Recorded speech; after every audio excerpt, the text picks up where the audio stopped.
Nous sommes le 7 octobre, Nicolas Dose, et cette date, eh bien, c'est une date butoir pour nos entreprises et donc pour nos emplois. C'est à compter d'aujourd'hui, en fait, que les entreprises qui sont en difficulté doivent à nouveau se faire connaître auprès des tribunaux de commerce. Il faut que nous expliquiez d'abord cette démarche. Cette démarche, c'est qu'à compter d'aujourd'hui, on revient à des conditions normales qui s'imposent aux entreprises qui sont menacées et risquent de faillite. Du 13 mars au 23 août, on a totalement gelé les obligations qui s'imposent aux entreprises qui ne vont pas bien.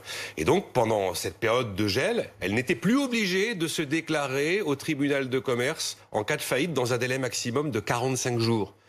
On a levé le moratoire le 23 août. Et depuis le 24, cette obligation des 45 jours existe. Vous faites 24 août plus 45 jours égale 7 octobre.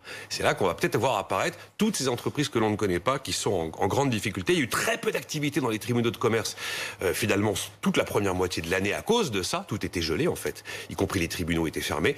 Mais là, ça va changer. Et on pense au secteur, évidemment, hôtellerie, café, restaurant, tourisme, événementiel ou culture, qui sont les plus menacés. Alors, à côté de ce risque important de faillite, l'INSEE nous confirme que la reprise, elle patine un peu. Et c'est ça. C'est la fameuse racine carrée qu'on évoquait déjà cet été, les 5 points d'activité qui manquent par rapport au niveau normal, on n'arrive pas à les combler.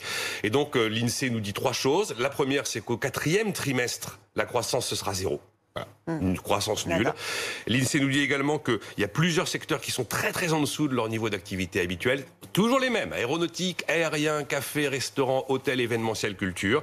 Et puis que là, les restrictions sanitaires, les nouvelles qui viennent d'être mises en place, ça va à nouveau freiner la consommation. Tout ça, c'est pas bon pour la reprise, bien sûr. Bon, vase communicant, si la reprise stagne, le chômage augmente ? On est sur des chiffres qui sont pas aggravés. 840 000 emplois perdus cette année, c'est monstrueux. Mais bon, c'est pas pire que ce qu'on nous avait annoncé. Ça fait un taux de chômage de 9,7% à la fin de cette année.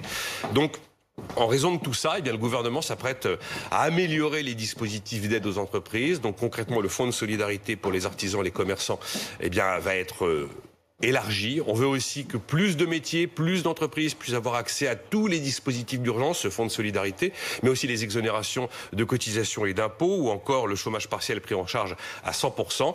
Et puis il est question aussi, mais c'est pas tranché, d'étendre le nombre de PME qui peuvent avoir accès à un taux d'impôt sur les sociétés réduit à 15%.